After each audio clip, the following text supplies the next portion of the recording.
And the first show was this time last year. So November 26th last year at the very first So What's the Story show. And that show essentially focused on, it was meant to just be one show where I gather my family and friends and they would hear true stories from people they'd never met. And it wasn't even meant to be inspirational, it wasn't meant to be funny, it was just meant to be entertaining. It was just meant to be an alternative to sitting watching TV that night. And it worked out really well, but it worked out a bit too well. And people started really wanting a little bit more. And 9 shows in, we are here.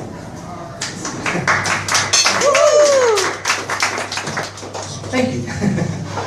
And it's taught me a lot. This journey, this year-long journey has taught me that live storytelling does more than just entertain. Live storytelling does so much more than just get someone to sit here and tell you a bit about themselves and a bit about their lives. Instead, what it does, on top of that, is it really lets people understand, without even knowing who the fuck you are, who you are. It lets people relate to you. It lets people just understand a little bit about you. Because if they wanted to start a conversation with you afterwards, hey, then you've just heard their whole story. I'll preface the night with this, as you've just heard, I've sworn. So What's Your Story prides itself on being open, honest, and unadulterated.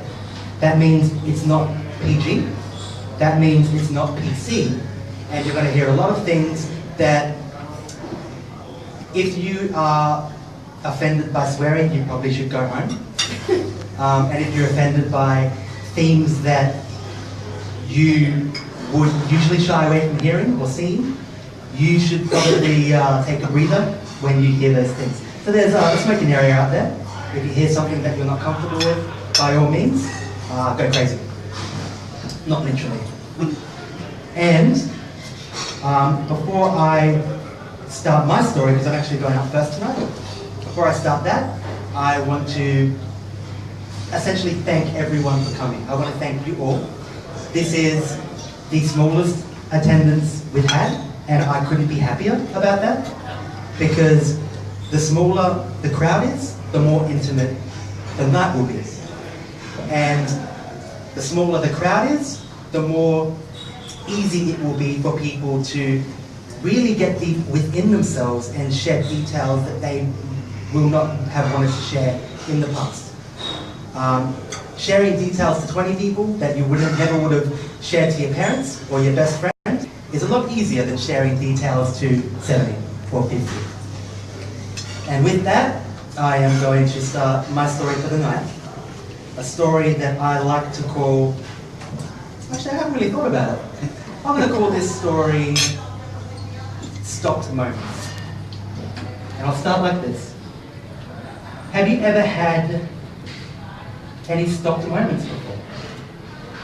You know what I mean, moments that just stop. Moments that time just ceases to exist. Whether it be for a second, whether it be for a minute, or whether it be for a couple. While that doesn't actually happen, time doesn't actually stop.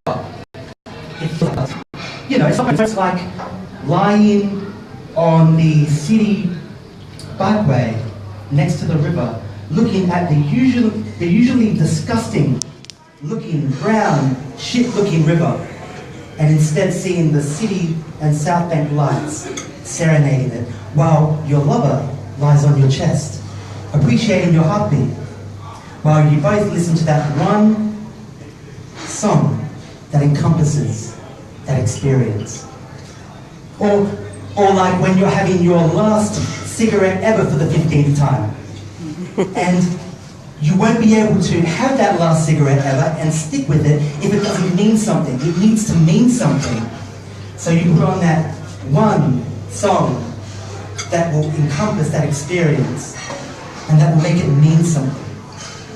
Or like the time you pine for months and months for a lady or for a lad, and you pine and you really, really want her, and you don't know if she wants you back, and it kills you, and you can't do anything about it. And then, in one moment, she's at your house and you realize that she feels the same. This person you've been pining for feels the exact same way, and you chuck on a record and light some candles.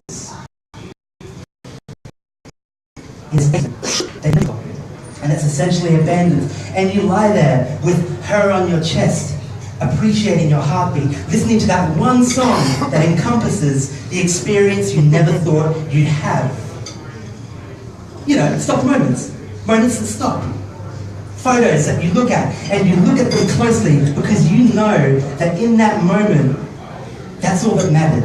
And the night, no matter what happened throughout that night or throughout that day, that photo is what you remember. That moment is what you remember. Stopped moments. Who here has had stopped moments? Yes. Everyone has. How good are stopped moments? Moments that just stop. They happen to me all the time. I love it. Sometimes they happen to me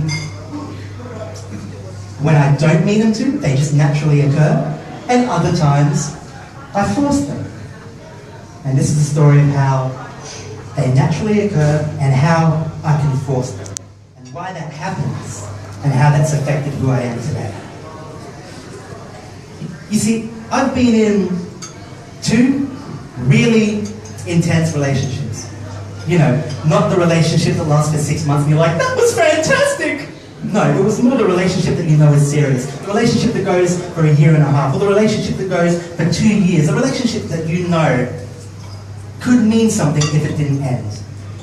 If it ends, it ends, but while you're having them and while you're in them, there's no stopping them.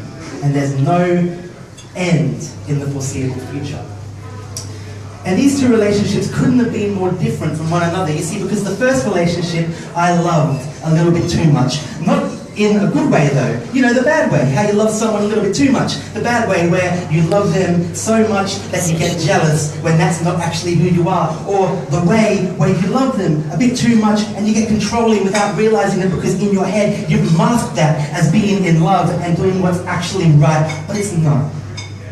You know, that was that relationship, and I loved it because it was based on adventure and it was based on everything that you do when you're absolutely in love with someone and 16 years old. And it was amazing. I had so many stopped moments, moments that stood still, didn't exist in that relationship. And I didn't have to force anything, which was amazing. Whereas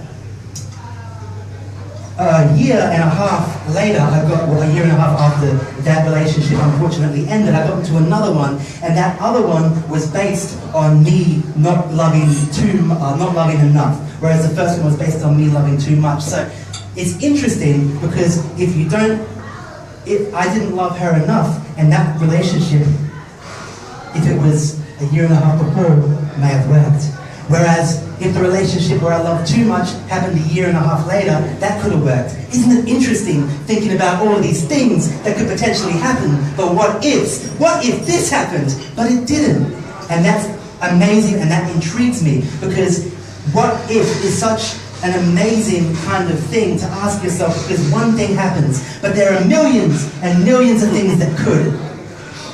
Why don't we focus on the things that do? And this is why I love stopping time for just a little bit, having moments where time stops, stopping these moments to that one song in the background, because that one song, I didn't know how to stop time, I didn't know how to focus on this one moment, being absolutely in the present and appreciate that within this moment, you are going to look back on it 20 years from now and understand that it shaped who you were. It was one of those moments. And I find it absolutely incredible because in the first relationship, those moments came naturally. And in the relationship where I didn't love too much, they didn't come naturally at all. They were still there. They have to be. For me, they had to be. Because think about it from my perspective, 1.5 years of a break between one relationship to another, it was amazing going through this cycle of changing who I was unintentionally, the cycle of being someone who was quite immature to being someone who was a little bit more mature, using in 1.5 years experiences that I never thought I'd have, experimentation that I never thought I'd get to experiment. You know, the constant sex with random people, that kind of experimentation, the starting to smoke, that kind of experimentation, the figuring out who you are based on things you haven't tried and want to see how it goes. And that was exciting. That was fucking exciting. And here's the thing.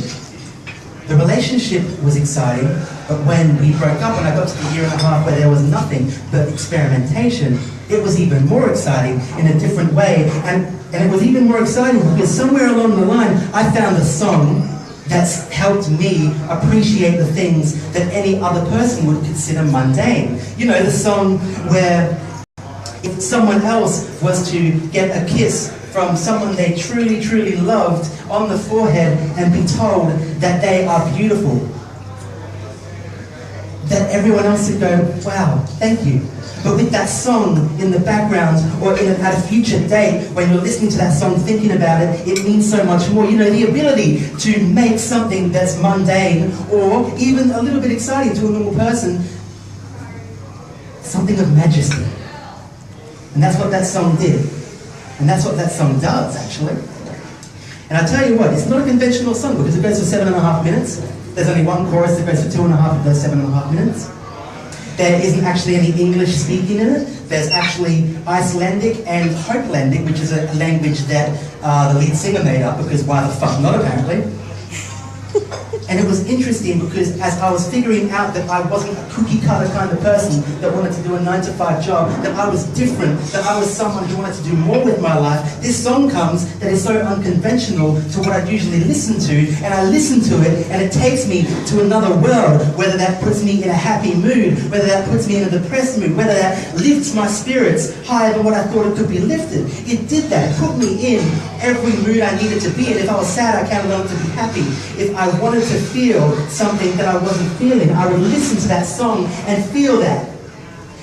And time would stop no matter what I was doing. I was sitting down having an amazing chat with my grandma in 2013, and I have a lot of amazing chats with my grandma, but suddenly this song in the background, I started playing it, and it was just to say, hey grandma, listen to this song. But something happened in my head, and suddenly speaking to my own grandma seemed like something that was greater than what it actually was. And it made me appreciate that moment more. It made me appreciate speaking to people more when that song is in the background. It made me appreciate someone plonking up to me, giving me a big hug, a big kiss on the lips, and saying in these exact words, I think you are a beautiful person and you need to realize that a bit more sometimes.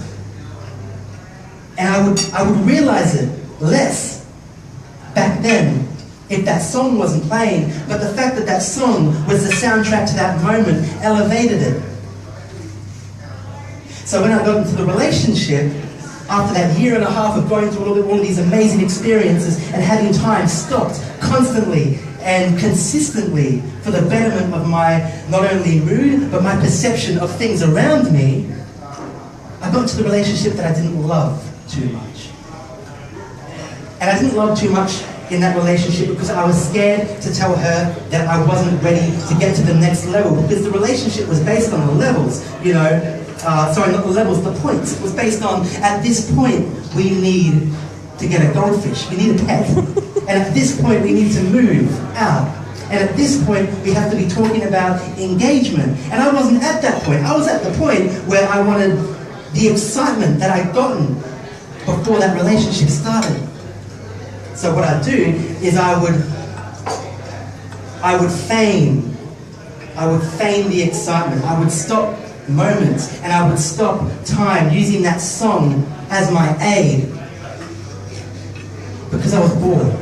I was bored and I didn't know how to say I was bored. So, how do you stop time? How do you stop those moments? And how do you really tap into that mindset that makes you appreciate things more and makes you see things from a different perspective? How do you do that unnaturally? I'll tell you how I did it. She'd come home from working her full-time job, she'd open the door, and for the majority of the afternoon, I would clean the whole house, because I'm a nice guy. I clean the whole house, And the moment that I would rely on time being stopped and me being able to appreciate that moment was when she'd open the door, she'd see my face, she'd start crying, she'd give me a big hug, and she'd say she loved me. And that sometimes isn't enough, that wasn't enough. But when I'd anticipated for the time to be stopped and for me to appreciate it, I would put that song on my record player in the background so that when she walked in, I'd give her a nice big hug as she burst into tears, appreciated me in that moment, and I would look her in her eyes and I would say, I'm not going to forget this. And that's what got me through what I consider to be a boring relationship. You get bored, you stage a moment that will make you appreciate it more based on the song that you love. You got bored, you did that. You got bored, you did that. But after a while, the value of that song and what it did to me started to diminish. And I didn't see the song helping me anymore. So what I did, what I could do, all I could do was tell her the truth. And it took me a while after the breakup to figure out how that song would be able to impact me again. But I did. All I needed to do was let go of the fact that I was meant to be doing it myself. Meant to be... I needed to let go of me forcing this on my situations and surroundings. And I had the help of some really amazing people to do that. And after a while, the song meant something again. It meant something because I started listening to it and listening to the music and closing my eyes and reliving some of the moments that made it feel so special. I wasn't forcing new moments, I was instead reliving old moments to make me feel like the song meant something. And that all stopped after about 3-4 weeks ago. I was up on a golf course with an amazing lady laying on my chest, appreciating my heartbeat, and I just put the song on in the background. I didn't expect anything.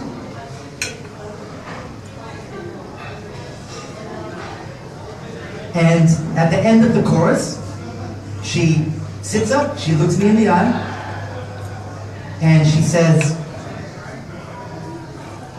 you need to tell me if this is too far. And she plants probably the best kiss I've ever gotten on my lips. And all of a sudden I felt everything again.